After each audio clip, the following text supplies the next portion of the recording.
Dear friend, welcome to the video lecture on operations on vectors using Scilab. The Scilab is the companion to the MATLAB and it is free source. So what are the things that we can do with the MATLAB? All the things can be easily carried out in Scilab also, and the Scilab belongs to India. So let us learn what are the things that are provided by the Scilab in an easy way in comparison with the MATLAB. So in today's video tutorial, we will be able to learn about how to create row vector, column vector, how to access various vector elements, modifying the vector elements, how to concatenate vectors, finding smallest value, largest value, total number of elements within the given vector. We can also find out the sum of all the elements, product as well. We try to find out the average value, standard deviation, median. Later we try to learn how to sort the elements in ascending order as well as in descending order. Later we try to find how to square the elements given in the array, and also we try to calculate how to find out the vector multiplication between the given vectors. Now let us open the Scilab. So this is my Scilab window here. So you just click your Scilab, which was installed in your computer or laptop. Then just click it, it will open, and this type of screen will be shown. So as in case of your MATLAB, we will be having the current directory folder. So in the same way, we will be having the present working directory. So there it can show the path where we are working in.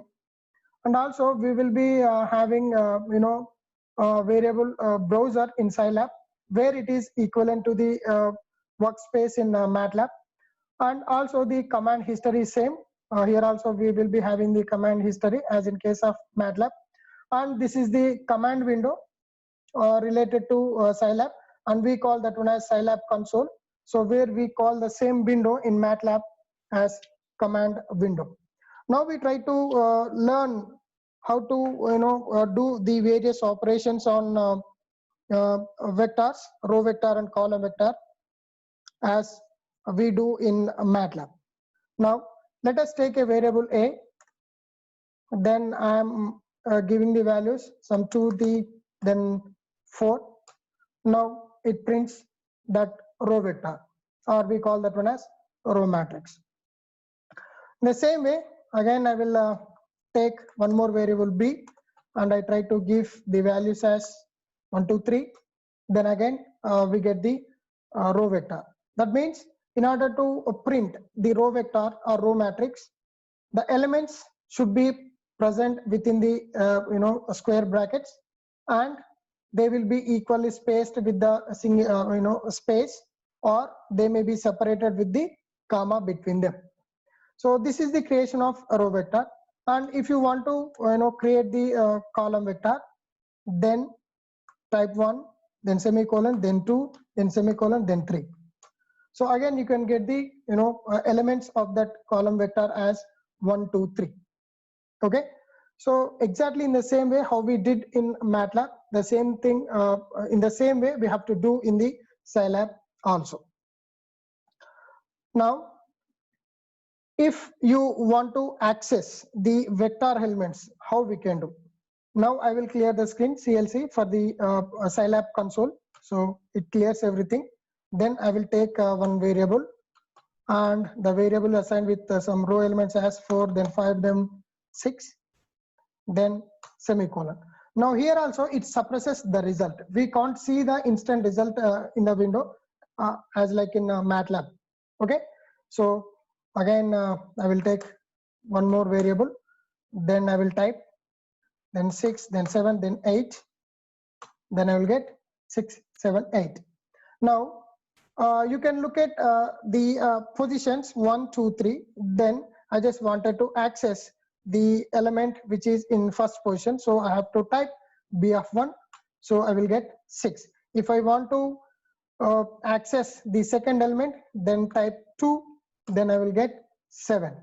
Okay, so in the same way, just clear the screen. In the same way, take some other vector with different values, 1 2 3 4, then 8, then again 5, like this.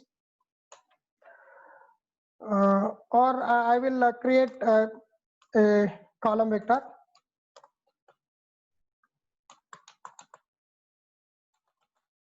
So 1 2 3 4 5 6 have been taken. Now I just wanted to access the fourth element, then I have to type d of 4. So at the fourth position, the element present is 4, right? So in the same way, whether it is a row vector or a column vector, you just give the position number of that particular variable so that the Scilab will give us the result which was present in that particular location. Now, how we can modify the elements, right? So we consider the same column vector D. I just wanted to make the third element equal to 0. So D of third element should be made as 0. So I can get the result as 1 2, then 0, then 5, then 6.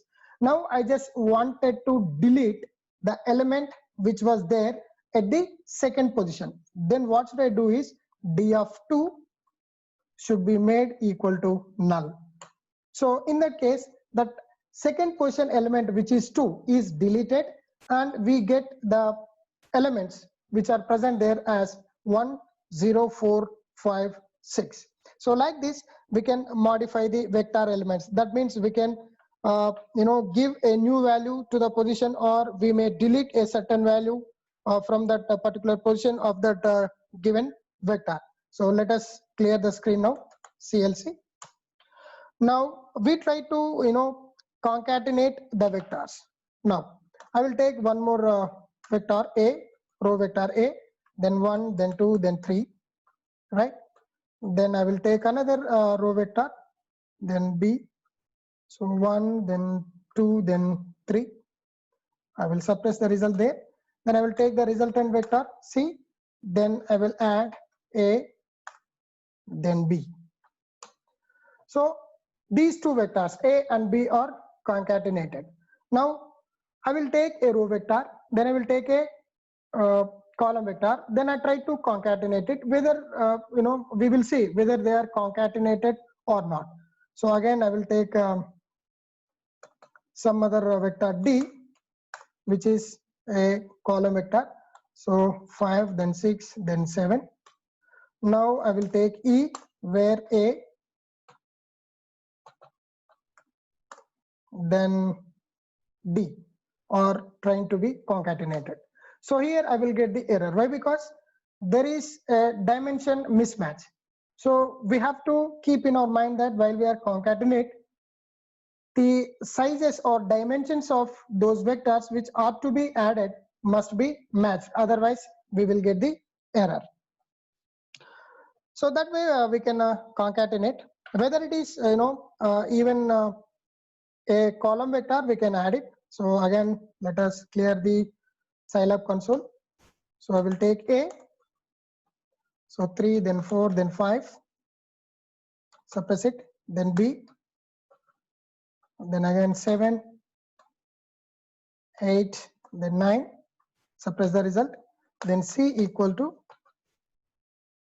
A colon B.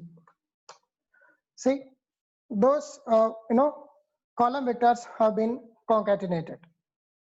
So whatever the operations that you want to carry out on a row vector as well as column vector, it is valid. Okay. So generally we deal with the row vectors in a very easy way. So I just wanted to forward with row vectors. So clear the screen in Scilab console.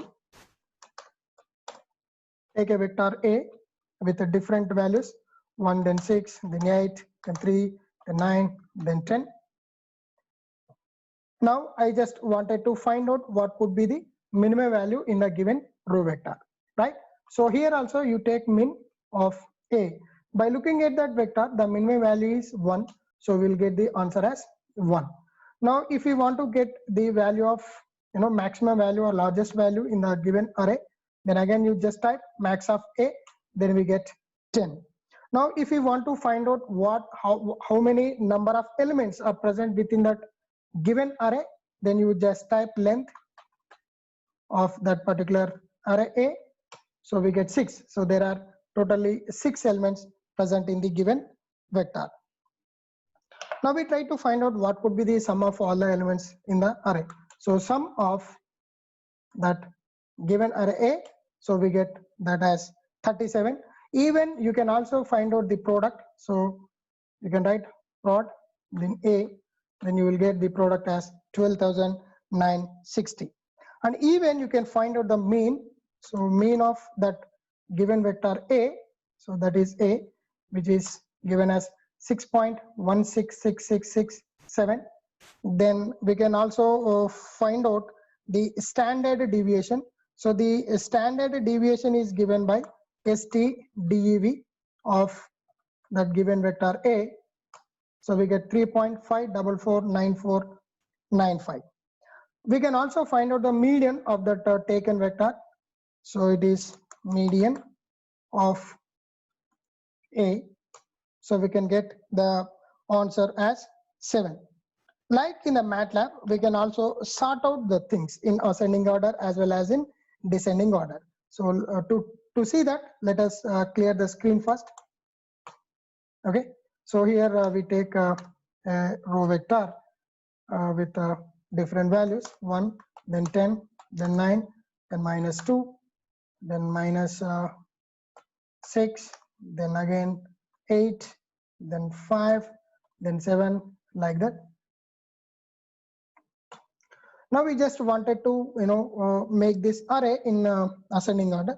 So to arrange them in ascending order, the command that we have to use is gsort of A, and we have to take G, then we want to keep this in ascending order, that is increasing order, so you have to type I here. So when we type this, then all the elements will be arranged in ascending order. If you want to arrange them in descending order, then you just type gsort of A, then G, then descending order. D stands for descending order here. So 10, 9, 8, 7, 5, then 1, then -2, then -6. So it was arranged in descending order. So this command is just different from the MATLAB command, where that MATLAB command is sort, and here it is gsort. And what the G stands for, remaining arguments, why we have to give like that, we will see about it in the next video tutorial. But here you just know the command, how it is working, how it is arranging the given elements within the array in ascending order as well as in descending order. Now we clear the screen again, and we try to see how we can get the power of elements within the given array. Let us take A, 1, then 2, then 3, suppress it. Then we try to find out the powers of each element. That means 1 square, 2 square, then 3 square. So we have to type A dot, then cap, then square. So then we get 149. Even if you want to find out the cube of that one, then A dot, then cap, then 3, then we can get 1827. So we call this dot square dot cap is related to the squaring of the numbers. And even if you want to multiply the various vectors, that we can do. So again, I will consider one more vector. I will take B, then the elements of B are 4, then 5, then 6. Now I just want to multiply the vectors A dot, then star B, then I will get 4, 10, 8. That means the elements in vector A, the elements in vector B will be multiplied with their corresponding positions. Okay, so 1 in A, 4 in B will be multiplied and resultant in 4. Then 2 in A, then 5 in B vector multiplied and the result is 10. And then 3 in row A, then 6 in row vector B multiplied and give the result as 18. So element multiplication will be done, or we call that one as array multiplication. Those corresponding position values will be multiplied and we get the result there. So if we want to multiply the row wise, now here we have done with array multiplication. If you want to go for the matrix multiplication, then we should not use the dot.